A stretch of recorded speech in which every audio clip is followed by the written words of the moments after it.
महाभारत एक ऐसा ग्रंथ है जिसमें मानव स्वभाव, रिश्तों और आदर्शों की गहन समझ देखने को मिलती है।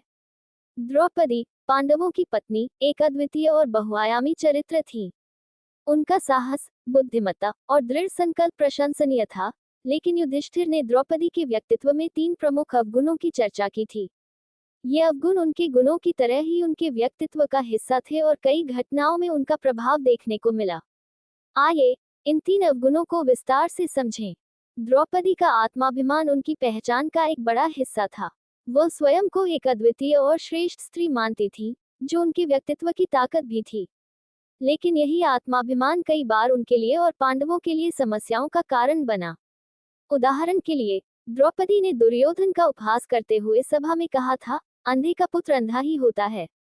ये कथन न केवल दुर्योधन का अपमान था, बल्कि यह कौरवों और पांडवों के बीच शत्रुता को और गहरा करने का कारण बना।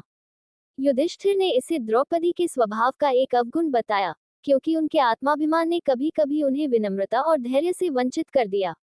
द्रौपदी अपनी स्पष्टवादिता और तीखे संवादों के लिए जानी जाती थी। हालांकि उनकी वाणी अक्सर सत्य पर आधारित होती थी, लेकिन उसका स्वर और शब्दों का चयन कई बार कटु और आहत करने वाला होता था। युधिष्ठिर ने इसे भी द्रौपदी का एक अवगुण माना। उनकी तीखी वाणी ने कई बार रिश्तों में तनाव उत्पन्न किया।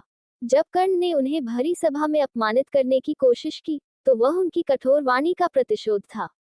हालांकि यह घटना उनके साहस और गरिमा की मिसाल बनी, लेकिन ये भी दिखाती है कि उनकी तीखी वाणी ने परिस्थितियों को और जटिल बनाया।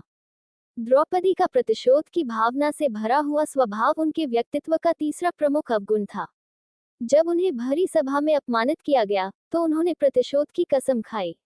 उन्होंने पांडवों से लगातार युद्ध और सत्ता हासिल करने के लिए प्रेरित किया। हालांकि यह उनकी न्याय की भावना और स्वाभिमान की रक्षा का हिस्सा था, लेकिन युधिष्ठिर ने इसे उनकी अति प्रतिक्रिया के रूप में देखा। उनका ये स्वभाव कभी कभी पांडवों के लिए कठिन परिस्थितियां खड़ी कर देता था। द्रौपदी के ये 3 अवगुण, अत्यधिक आत्माभिमान, कड़वी वाणी और प्रतिशोध की भावना, उन्हें एक मानवीय चरित्र बनाते हैं। युधिष्ठिर ने इन अवगुणों को इसलिए पहचाना क्योंकि वे उनके नेतृत्व और परिवार के संबंधों को प्रभावित कर सकते थे।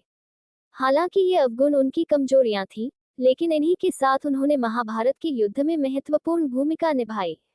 द्रौपदी का जीवन हमें ये सिखाता है कि हर व्यक्ति में गुण और अवगुण दोनों होते हैं, और वे उनके व्यक्तित्व को एक संतुलित और जटिल स्वरूप प्रदान करते हैं।